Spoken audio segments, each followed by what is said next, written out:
अस्सलामुअलैकुम वरहमतुल्लाहि वबरकातुहू। आज का जो व्लॉग है शुरू करते हैं सहरी के टाइम से। सहरी का वक्त है तो मैं सबसे पहले उठती हूँ तो मैं तहज्जुद की नमाज़ अदा करती हूँ। 2 नफिल पढूँ, 4 पढूँ या 6 पढूँ, जिस तरीके से मेरे पास टाइम होता है उस तरीके से मैं पढ़ के अपनी नमाज़ अदा कर लेती हूँ। यहाँ पर अबीरा रोहान सो रहे थे तो जल्दी से मैंने नमाज़ अदा करी। फिर इसके बाद मैं चले गई किचन में मैंने रात में ही आपको रात का क्लिप बताती हूँ कि रात में ही मैंने ना आज बनाने का इरादा था बिरयानी। यखनी वाला पुलाव किस तरीके से बनाते हैं तो वो यखनी मैंने रात में ही बना ली थी। पूरा किचन समेट लिया था रोज़े के बाद, ईशा की नमाज़ पढ़ने के बाद। और सालन वगैरह कुछ भी नहीं बनाया था।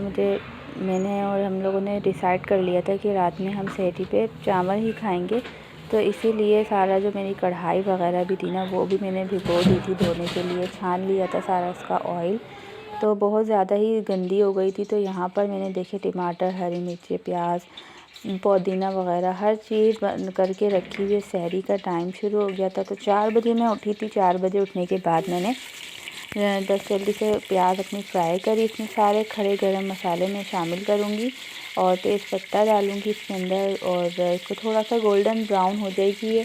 तो फिर इसके बाद मैं हस्बे ज़रूरत नहीं, सिर्फ 2 table spoon ginger garlic paste इसके अंदर शामिल करूँगी। ये बहुत ही आसान सी रेसिपी है। कभी कभार पराठे वगैरह सहरी में नहीं खाए जाते, तो आज जुम्मे का दिन भी था। जुम्मे को अक्सर चावल ही बनाए जाते हैं। चावल ना हो तो लगता ही नहीं है कि जुम्मे का दिन है। जुम्मे को और इतवार वाले दिन तो ये चावल लाजमी बनाए जाते हैं हमारे यहाँ। यहाँ पर फ्राई हो गई थी प्याज, खड़ा गरम मसाला भी ऐड कर दिया था। पर इसके बाद मैं डालूँगी अदरक लहसुन का पेस्ट। अदरक लहसुन का पेस्ट डाल के थोड़ा सा पानी शामिल करेंगे, हम इसको भून लेंगे अच्छी तरीके से। भूनने के बाद मैं क्या करूँगी, मैंने जो चीज़ें काट के रखी हैं वो इसके अंदर ऐड करूँगी और थोड़ा सा पानी इसके अंदर शामिल कर दूँगी कि जो इसमें कड़कड़ाहट बना आता है ना, ऑयल जो है अदरक लहसुन डालने के बाद उड़ जाता है, इसलिए आप थोड़ा सा पानी डालें। इसको भूनने के बाद टमाटर, जो मैंने 2 अदद टमाटर काट के रखे हुए थे, आधा किलो चावल थे मेरे पास तो 2 अदद टमाटर बहुत थे। इसके अंदर सौंफ और धनिया कुटा हुआ डाल दूँगी, और हरी मिर्चें जो थी मैंने उसको ग्राइंडर कर लिया था, चॉप कर लिया था। हरी मिर्चें डालूँगी, पर इसके अलावा कोई भी कुटी हुई मिर्चें, लाल मिर्चें कुछ भी हम ऐड नहीं करेंगे। पर थोड़ा सा हमारे पास पुलाव मसाला है वो 1 टेबल स्पून में ऐड कर दूँगी पुलाव मसाला। बस इसको अच्छी तरीके से भून लेंगे, ढक्कन ढक देंगे और इसको इतना पकाना है कि हमारे टमाटर नरम हो जाएं, सॉफ्ट हो जाएं, गल जाएं। ये मैंने जो डाला है तो पुलाव मसाला है 1 टेबल स्पून डाल दिया है। इससे अच्छा टेस्ट आ जाता है, खुशबू अच्छी आ जाती है आपके पुलाव में। तो इसको अच्छी तरीके से भूनने के बाद इसको ढक के रख दूँगी मैं कि टमाटर हमारे गल जाएं। और जब टमाटर गल जाएंगे तो हम यखनी के अंदर से सारी जो बीफ की बोटियां हैं वो निकाल के हम मसाले में भून लेंगे। और नमक आपको इस टाइम पे देख लेना है, हस्बे ज़रूरत आप इसके अंदर नमक ऐड कर दें। नमक ऐड करने के बाद इसको अच्छी तरीके से भून लें। चावलों को धोकर रख लें। मैंने आधा घंटा या 15 मिनट पहले आप चावलों को भिगो दें। जिस तरीके से आपको चावल रखने हैं, कौन से चावल हैं, सेला हैं, बासमती हैं, ये आप खुद ही डिसाइड करेंगे। तो यहाँ पर ये बिल्कुल अच्छी तरीके से भुन गए। देखिए चमचा मारें तो ये बिल्कुल सॉफ्ट हो रहे, नरम हो गए। अब इसमें मैं गोश्त शामिल कर दूँगी। गोश्त शामिल करने के बाद इसको भून लूँगी अच्छी तरीके से। ऑयल हमारा अलग हो जाएगा और यहाँ पर अपनी बोटियाँ डाल देंगे, इसको अच्छी तरीके से भून लेंगे। भूनने के बाद चावल मैंने धो लिए थे, चावल ऐड कर दूँगी। साबुत हरी मिर्चें 1-2 डाल दें आप इस स्टेज पे। पुदीना धोकर डाल दें और चावल अपने डाल दें। चावलों के साथ साथ जो सबसे पहले हम अपनी यखनी वाला पानी ऐड करेंगे। फिर इसके बाद अगर हमें लगेगा कि पानी कम है तो फिर हम इसमें पानी हस्बे ज़रूरत ऐड करेंगे। अगर 2 कप पानी है, 2 कप चावल हैं तो आपको 3 कप पानी डाल के देखें। मेजरमेंट के साथ भी डाल सकते हैं, लेकिन मैं तो मेजरमेंट नहीं करती, मैं ऐसे ही डाल देती हूँ। तो यहाँ पे यखनी, चावल और पानी, नमक भी इसके साथ डाल दें। नमक हस्बे ज़रूरत डालने के बाद आप इसको कवर करके रख दें आधा ढक्कन हटा के। अगर पूरा ढक्कन हटाएंगे तो ये होगा कि चावल ना फट जाते हैं, अंदर से पिच-पिचे हो जाते हैं।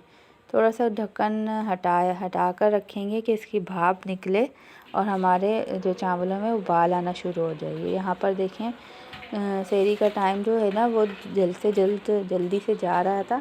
तो मैंने क्या किया कि गैस बहुत कम हो गई थी, तो थोड़ा सा मैंने 1-2 कागज़ नीचे लगाए, थोड़ी सी तेज़ आंच हुई तो उबाल आया। उबाल आने के बाद मैं अब इसको दम पे लगा दूँगी नमक वगैरह चेक करके। तो इसके साथ साथ ही मैंने चाय भी रख दी थी और फेनिया जो थी ना वो भी भिगो के रख दी थी।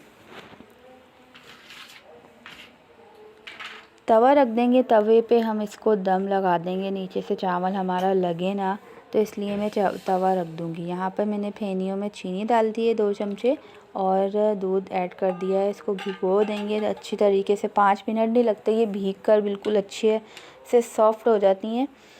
फिर क्या करूँगी मैं कि जल्दी से दस्तरख़्वान बिछाऊँगी और हम लोग खाना खाने बैठ जाएंगे, क्योंकि टाइम बहुत कम रह गया था सहरी में।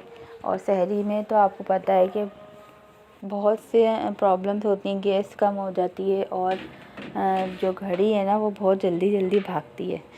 तो यहाँ पर हो गया था हमारा पुलाव रेडी। पर ऊपर से मैं क्या करूँगी, इसको ऊपर जर्दे का फूड कलर जो होता है ना वो ऐड कर दूँगी। अगर आपके पास एसेंस है, केवड़ा एसेंस या बिरयानी एसेंस, वो भी ऊपर से ऐड कर दें। बहुत ही मज़ेदार सी, बहुत ही मज़े की खुशबू आ रही थी। जिस घर में भी ये खुशबू जा रही होगी ना, सबका दिल चाह रहा होगा कि हमें भी बिरयानी कैसे मिल जाए। तो ये बहुत ही बाज़ार वाली ना यखनी बिरयानी बनकर रेडी हुई थी। आप लोग भी ज़रूर ट्राई करिएगा, अगर सहरी में नहीं तो इफ्तारी में किसी दिन एक दिन आप संडे वाले दिन रख लें कि आप बिरयानी बनाकर इसको खाएँ, बहुत ही मज़ा आएगा इंशाल्लाह। तो यहाँ पर मैं डिश आउट कर लूँगी अपनी पुलाव को।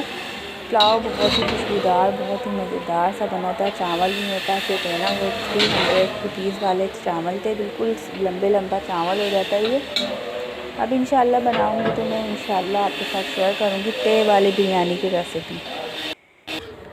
तो इसी के साथ साथ मुझे अपनी दुआओं में याद रखा करें और जैसा भी हुआ करे अपने घर वालों के लिए अच्छी इबादतें करें, घर वालों के लिए दुआ करें, दूसरों की मदद करें। रमज़ान जो का महीना यही आता है कि भाई हमें किसी दूसरे बंदों की, आस पड़ोस वालों की देखना चाहिए, कौन परेशान है उनकी मदद करनी चाहिए। तो यहाँ पर हम अपनी सहरी करते हैं। इसी के साथ साथ मुझे दीजिए इजाज़त, मिलते हैं नेक्स्ट वीडियो में। जब तक के लिए अपने और अपने घर वालों का बहुत सारा ख्याल रखिएगा, दुआओं में याद रखिएगा। वीडियो को लाइक करें, शेयर करें और सब्सक्राइब भी करें। मिलते हैं नेक्स्ट वीडियो में, तब तक के लिए अल्लाह हाफिज़।